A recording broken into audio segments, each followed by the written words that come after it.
Officials in Rockdale County advising residents to shelter in place tonight.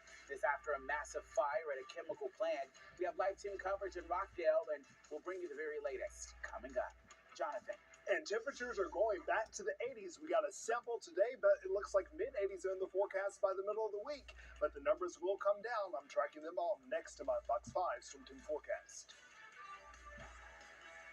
This black smoke, it could be seen for over 30 miles as chemical fire rages on at a biolab. Thanks so much for joining us for Fox 5 News 10. I'm Wrong location. Here's what we know so far. That fire first started around 5:30 this morning, and it reignited around noon, sending that big plume into the air. Over 17,000 people have been evacuated so far, as a shelter in place for all of Rockdale remains in effect until midnight tonight. We have live team coverage for you. Fox 5's Joey Dukes is breaking down what happened, talking with officials and experts. But we want to begin with Fox 5's Eric Mock. He's outlining that shelter in place and that evacuation zone. Eric?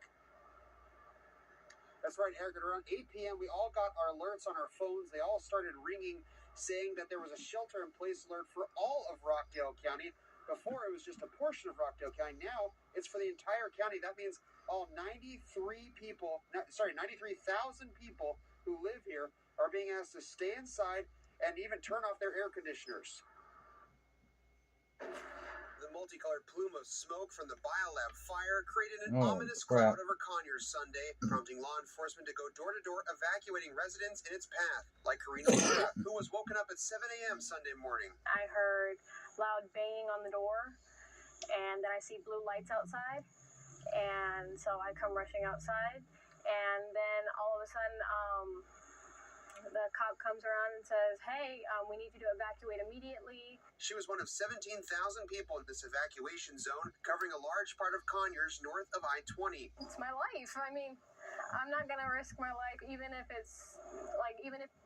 it may not be something, if it wasn't big, still, if they tell me to evacuate, I'm going to evacuate immediately. Rockdale County officials shut down I-20 in both directions Sunday, from the Turner Hill Road exit to the Salem Road exits. Rockdale County Emergency Management opened up several shelters Sunday, including this one at General Ray Davis Middle School in Stockbridge, which is where Martin Barriga came with his family of 8. So around 4 o'clock, we saw 6 police cars, and they told us to evacuate.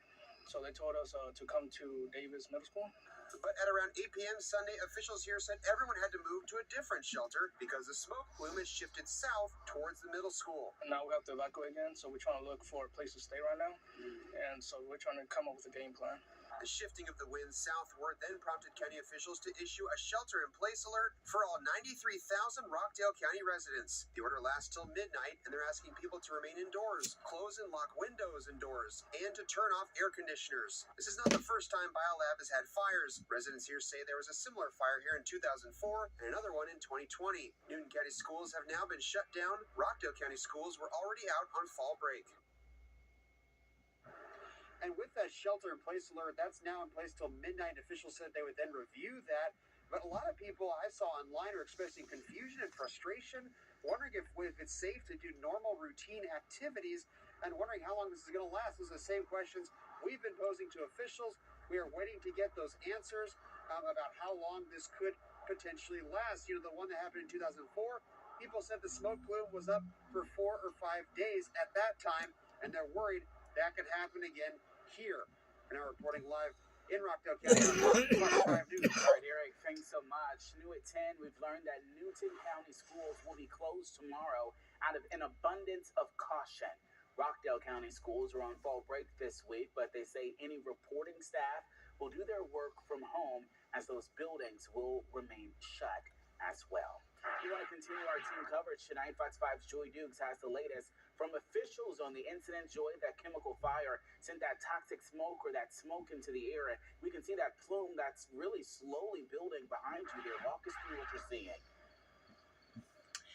Yeah, Eric, this plume is still very much visible tonight. And as Eric mentioned, this could be going on for several days here. And I know we talked a little bit about exactly what happened here, but we're going to talk about all of the details that we have so far on this once again. So around 5:30 this morning, officials say there was a fire that broke out at the BioLab chemical plant here on the roof there. That fire triggered the sprinklers inside the building. We're told the water caused a reaction with the chemical inside the plant, which is where the massive cloud of smoke you are taking a look at now started to develop. Now, we know fire crews responded and got that fire under control within a few hours. It did reignite.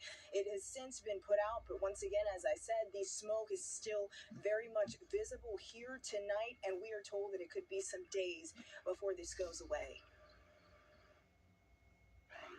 Rockdale County Fire Rescue and Rockdale County as a whole are working together to mitigate this incident. And so we're doing it. We're working together, and we're going to keep moving forward to make sure everything is taken care of. The EPD and EPA were both on scene here earlier trying to kind of assess this situation. One thing that is unclear to us at this point is exactly what these chemicals that are filling the air are made of. We just aren't clear on that, and they have not shared that information, and that is something that we know is a concern of many residents, including a physician who lives about 5 miles from here. He tells me that has been the question that is top of mind for him since he got the notification early this morning. You'll hear more from him coming up in the full story Fox 5 News Section 11. That's the latest here live in Rockdale County. Joy Dukes, Fox 5 News. So I have to ask is and no casualties were reported. The company said the fire had minimal impact on overall production. The cause of the fire is being investigated.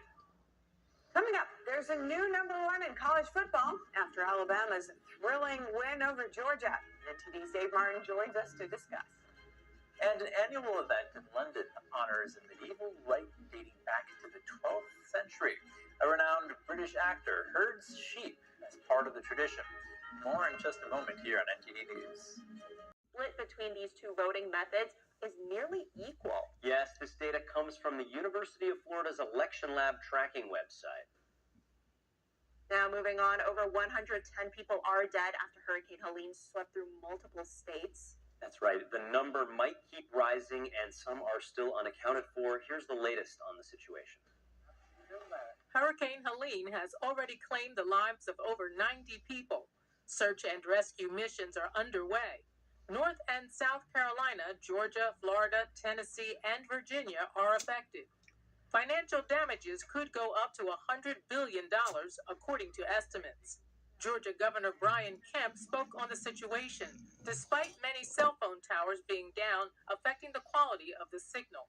This storm literally spared no one.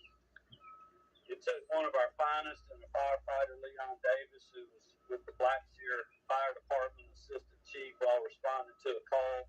Helene also slammed Florida's Gulf Coast, destroying homes and triggering days of heavy rain.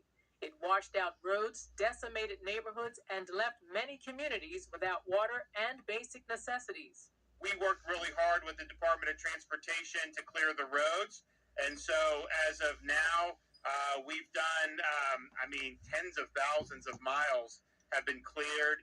Helene left around 2.7 million people throughout the South without power. The White House says President Biden plans to visit affected areas this week. That's once he can do so without disrupting emergency services.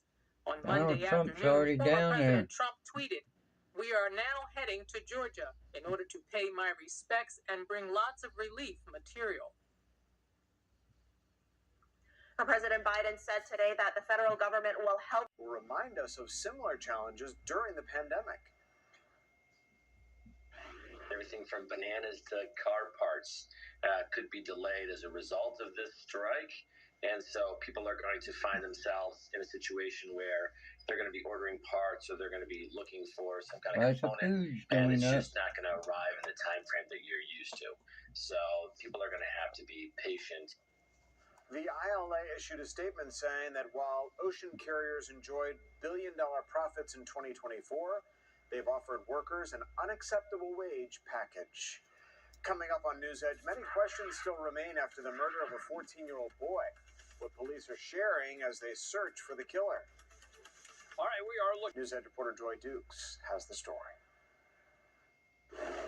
Yeah, many people would say Apartment 4B is a highlight of Atlanta's restaurant scene. Right now, I am inside the basement of the restaurant, which opened to the public as a speakeasy last year. As you can see, looking at this sign here, it is now closed after flooding from Helene seeped inside. Hurricane Helene did a big one and took our parking lot out. If you've ever talked to a business owner, they'd probably tell you the hardest part is keeping things afloat. We are seeing more competition as the city grows, which we welcome, of course. Just days after part of Apartment 4B was underwater due to flooding brought on by Tropical Storm Helene, co-owner Tasha Cyril says they are back open and focused on the bright side. You know, when there is a crisis occurring, it's not just the business owners, right? We employ 40 people here, so we try to just maintain a positive and optimistic attitude. That crisis started Friday as the banks of Peachtree Creek spilled over into their parking lot. It was very unnerving, of course, because now you're just like, oh my God, we're about to lose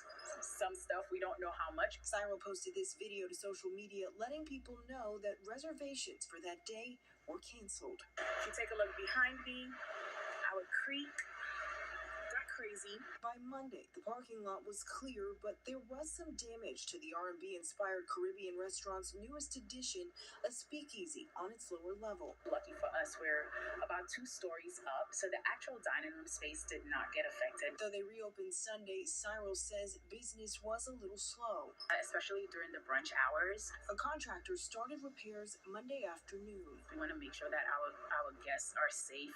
We're going to have some, just take some extra precautions with mold. We're pulling out whatever sheetrock got damaged. With costs mounting for the Black-owned Buckhead hotspot, she tells Fox 5 she hopes the community will continue to support.